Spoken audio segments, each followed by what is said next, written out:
कुछ trader trade में entry लेने के बाद थोड़ा प्रॉफिट ही लेकर बाहर निकल जाते हैं और अपने टारगेट तक का भी वेट नहीं करते हैं। तो कुछ ट्रेडर एक ही ट्रेडिंग मार्केट में भी बड़ा लॉस कर देते हैं और इसका रीजन ये है कि वो लॉस को तो होल्ड कर लेते हैं लेकिन वो प्रॉफिट को होल्ड नहीं कर पाते हैं, क्योंकि उन्हें डर होता है कि ये प्रॉफिट भी लॉस में न बदल जाए और वो छोटा प्रॉफिट ही लेकर निकल जाते हैं, जिससे जिस दिन मार्केट में अच्छा मूवमेंट आता है और बड़े पैसे बन सकते थे, उस दिन वो लोग छोटे पैसे ही बना पाते हैं। और कुछ ट्रेडर तो ट्रेडिंग मार्केट में भी लॉस कर देते हैं। तो आज के इस वीडियो में हम लोग सीखेंगे कि कैसे अपने विनिंग ट्रेड को होल्ड करें। तो इस वीडियो को लास्ट तक देखना। जब आपका ट्रेड प्रॉफिट में होता है तो आपका दिमाग कहता है बस अब बेच दो, प्रॉफिट बुक कर लो। लेकिन कई बार स्टॉक और ऊपर चला जाता है और आप बड़ा मुनाफा चूक जाते हैं। उदाहरण के लिए मान लीजिए आपने ₹100 पर एक स्टॉक खरीदा, वो ₹120 पर पहुंचा और आपने बेच दिया, लेकिन बाद में वो ₹150 तक गया। अगर आपने होल्ड किया होता तो आपका प्रॉफिट दोगुना हो सकता था। तो सवाल ये है, विनिंग ट्रेड को होल्ड कैसे करें? ये है निफ्टी का 5 मिनट टाइम फ्रेम का चार्ट और ये एक अपट्रेंड मार्केट है जिसमें प्राइस हायर हाई बनाते हुए ऊपर जा रहा है। इसमें मुख्य रूप से 3 प्रकार के ट्रेडर आते हैं। पहला ट्रेडर ए जो इतने अच्छे मार्केट में भी छोटा प्रॉफिट करते हैं, दूसरा ट्रेडर बी जो इतने अच्छे मार्केट में भी लॉस करते हैं, तीसरा ट्रेडर सी जो इस पूरे मूव को कैप्चर करता है और अच्छा प्रॉफिट जनरेट करता है। तो चलिए जानते हैं इन तीनों ट्रेडर की स्ट्रेटजी, जो आपके लिए जानना बहुत जरूरी है, क्योंकि इससे आप अपनी गलतियों को सुधार सकते हैं और एक प्रॉफिटेबल ट्रेडर बन सकते हैं। तो सबसे पहले जानते हैं ट्रेडर ए की स्ट्रेटजी। ये ट्रेडर अपने सेटअप को देखकर ट्रेड में एंट्री तो बना लेते हैं और अपना स्टॉप लॉस और टारगेट सेट कर देते हैं, और जब प्राइस उनके डायरेक्शन में बढ़ता है तो उन्हें छोटा सा प्रॉफिट दिखने लगता है। लेकिन जैसे ही मार्केट पुल बैक लेता है और रेड कैंडल बनती है, उन्हें डर लगने लगता है कि जो छोटा सा प्रॉफिट हुआ है वो कहीं लॉस में न बदल जाए, इसलिए वो ट्रेड से जल्दी एग्जिट हो जाते हैं। उन्हें होता तो है प्रॉफिट, लेकिन छोटा, और जब लॉस होता है तो बड़ा हो जाता है, जिससे ऐसे ट्रेडर कभी प्रॉफिटेबल नहीं बन पाते हैं, क्योंकि वो धीरे धीरे लॉस में ही जाते हैं। ये 4 बार छोटा छोटा प्रॉफिट कर लेते हैं, लेकिन एक बार के लॉस में सारा पैसा गंवा देते हैं। उदाहरण के लिए मान लो ट्रेडर ए ने निफ्टी के कॉल को ₹100 में खरीदा और ₹110 पर ही बेच दिया, जबकि स्टॉप लॉस ₹80 पर सेट किया था, मतलब लॉस ₹20, प्रॉफिट ₹10। ये रिस्क रिवॉर्ड बहुत ही बेकार है। इससे उनका 2 बार का प्रॉफिट एक बार में ही चला जाएगा, और ऐसा बार बार होने से उनका टाइम खराब होता है, कैपिटल खत्म हो जाता है और वो मार्केट से बाहर हो जाते हैं। अब इसके पीछे के कारण क्या है? पहला, ज्यादा लॉट साइज। कुछ ट्रेडर शुरुआत में ही ज्यादा लॉट से ट्रेड करने लगते हैं, जिससे थोड़ा भी कैंडल का मूवमेंट बड़ा लॉस दिखा देता है। इससे उनकी मानसिकता खराब हो जाती है और वो ट्रेड को होल्ड नहीं कर पाते। दूसरा, सही ज्ञान का अभाव। कुछ ट्रेडर को ये पता ही नहीं होता कि मार्केट कहां तक जाएगा या कितना जाएगा। वो ट्रेड तो ले लेते हैं, लेकिन उनके मन में डर बना रहता है कि कहीं मार्केट यहां से रिवर्स ना हो जाए, इसलिए वो थोड़ा सा ऊपर जाने पर ही एग्जिट हो जाते हैं। तीसरा, कैपिटल का सीमित होना। देखो, ट्रेडिंग में कैपिटल बहुत जरूरी है, क्योंकि बिना कैपिटल के हम ट्रेड नहीं कर सकते।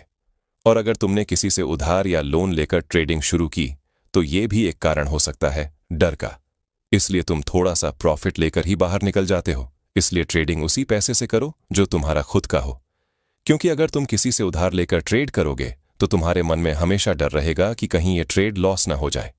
इसलिए ट्रेड किसी से पैसे लेकर मत करो, खुद के पैसे से करो, ताकि जब भी ट्रेड लो तो बिना डर के सही एंट्री और एग्जिट ले सको। अब बात करते हैं ट्रेडर बी की, जो अच्छे मार्केट में भी लॉस करते हैं। ट्रेडर बी की स्ट्रेटजी। ट्रेडर बी सबसे पहले प्लान तो बना लेते हैं, स्टॉप लॉस और टारगेट भी सेट कर लेते हैं, लेकिन उन्हें ट्रेड लेने में डर लगता है, क्योंकि उनके पास कॉन्फिडेंस नहीं होता। वो सही जगह पर ट्रेड नहीं ले पाते। जब कैंडल इनके डायरेक्शन में जाता है तब ये ट्रेड में एंट्री लेते हैं, लेकिन जैसा कि आप जानते हो, प्राइस कभी भी सीधे ऊपर नहीं जाता। वो कुछ कैंडल के बाद एक छोटा पुल बैक लेता है, लेकिन ट्रेडर बी वहां एंट्री लेता है जहां पुल बैक आने वाला होता है। इससे उनका स्टॉप लॉस बार बार हिट होता है और उसे बड़ा लॉस हो जाता है, क्योंकि वो कुछ कैंडल के बनने के बाद फोमो से एंट्री करता है। उसे ऐसा लगता है जब मैं ट्रेड लेता हूं तभी मार्केट उल्टा चला जाता है, और जब नहीं लेता हूं तो मार्केट मेरे फेवर में जाता है। लेकिन ऐसा नहीं है। एक इंसान के ट्रेड लेने से मार्केट नहीं मुड़ता।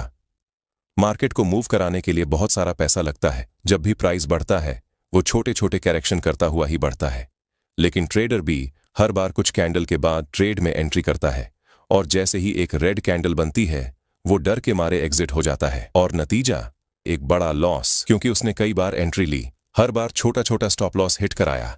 इसीलिए अगर आप एक प्रॉफिटेबल ट्रेडर बनना चाहते हो तो एक दिन में 10 से 20 ट्रेड लेने से बेहतर है कि सिर्फ 3 लॉजिकल ट्रेड लो और उसमें एक स्ट्रॉन्ग प्लान और सही स्टॉप लॉस सेट करो, जिससे ज्यादा चांस होगा कि आपका ट्रेड सही हो। चलो अब जानते हैं ट्रेडर सी, जो कि एक प्रो लेवल का ट्रेडर है, जिसने बेस पर अपनी एंट्री बनाई और स्टॉप लॉस और टारगेट 1:2 रखा। लेकिन जब उसका टारगेट पूरा होने वाला था तो उसने देखा कि प्राइस हायर हाई बनाता हुआ ऊपर जा रहा है, जिससे उसने टारगेट पूरा होने के बाद भी एग्जिट नहीं किया, क्योंकि चार्ट को देखने के बाद उसे समझ आ गया कि ये एक अप ट्रेंड है और उसने केवल अपने स्टॉप लॉस को ट्रेल किया, जिससे उसने पूरे ट्रेड में ए और बी की तुलना में बहुत अच्छा प्रॉफिट किया, क्योंकि ट्रेडर सी को चार्ट पैटर्न पता था, जिससे उसने ट्रेड को एग्जिट करने के बजाय ट्रेल करना शुरू किया और स्टॉप लॉस को धीरे धीरे ऊपर की तरफ शिफ्ट किया। जैसे जब मार्केट ऊपर जाए तो आप स्टॉप लॉस को रिसेंट स्विंग लो पर सेट करें, और ऐसा आप तब तक करें जब तक एक बड़ा रेड कैंडल ना बने या ऐसा लगे कि मार्केट यहां से मुड़ सकता है। साथ में आप मूविंग एवरेज का भी इस्तेमाल कर सकते हैं, जिसमें आपका ट्रेड जब तक मूविंग एवरेज के ऊपर है आप ट्रेड में बने रहे और मूविंग एवरेज जब ब्रेक हो तो आप एग्जिट कर सकते हैं, जिससे अगर मार्केट रिवर्स भी हो जाता है फिर अभी ट्रेडर सी प्रॉफिट में ही रहता है और 100 पॉइंट का मूव देने के बाद भी ट्रेडर ए और ट्रेडर बी ने अच्छा प्रॉफिट नहीं बना पाया। वही ट्रेडर सी ने अपने स्ट्रेटेजी से पूरा मूव ट्रेल करते हुए कैप्चर किया और एक अच्छा प्रॉफिट बना लिया। तो चलो जानते हमें क्या करना चाहिए जिससे हम लोग विनिंग ट्रेड को लंबे समय तक होल्ड कर सकते हैं। तो हमें बस कुछ पॉइंट को याद रखना है जिससे ट्रेडर सी की तरह हम लोग एक प्रॉफिटेबल ट्रेडर बन सके। पॉइंट नंबर 1, ट्रेड करने से पहले एक प्लान बनाएं। तय करें कि आपका टारगेट प्रॉफिट क्या है और स्टॉप लॉस कहां होगा। उदाहरण, अगर आपका टारगेट 20% प्रॉफिट है तो 10% प्रॉफिट होने पर घबराकर न बेचें, अपने प्लान पर टिके रहें। इसका मतलब है टारगेट स्टॉप लॉस का दुगना होना चाहिए। पॉइंट नंबर 2, अगर स्टॉक मजबूत अपर ट्रेंड में है यानी लगातार ऊपर जा रहा है तो उसे जल्दी बेचने की जरूरत नहीं है। ट्रेंड आपका दोस्त है। जब तक ट्रेंड ऊपर की ओर है तब तक होल्ड करने की सोचें और ये याद रखें कि प्राइस ऊपर जाने के बाद छोटा सा पुल बैक लेता है। पॉइंट नंबर 3, अगर आपका ट्रेड प्रॉफिट में है तो डर की वजह से जल्दी ना बेचें, अपने इमोशंस को कंट्रोल करें और लॉजिक के आधार पर फैसला लें। Point number 4, trailing stop loss एक ऐसा टूल है जो आपके प्रॉफिट को प्रोटेक्ट करता है और साथ ही स्टॉक को और ऊपर जाने का मौका देता है। उदाहरण, अगर स्टॉक 100 रुपए से 120 रुपए जाता है तो स्टॉप लॉस को 115 रुपए पर सेट करें। अगर स्टॉक और ऊपर जाता है तो स्टॉप लॉस को भी ऊपर करते रहें। जल्दबाजी में बेचने से बड़ा मुनाफा छूट सकता है। पॉइंट नंबर 5, हर छोटे प्रॉफिट को बुक न करें। छोटे छोटे प्रॉफिट के चक्कर में बड़ा मुनाफा न गंवाएं। मार्केट की अफवाहों पर ध्यान न दें, सिर्फ अपने रिसर्च और प्लान पर भरोसा करें। ओवर कॉन्फिडेंस से बचें। अगर ट्रेड प्रॉफिट में है तो ये न सोचें कि ये हमेशा ऊपर जाएगा।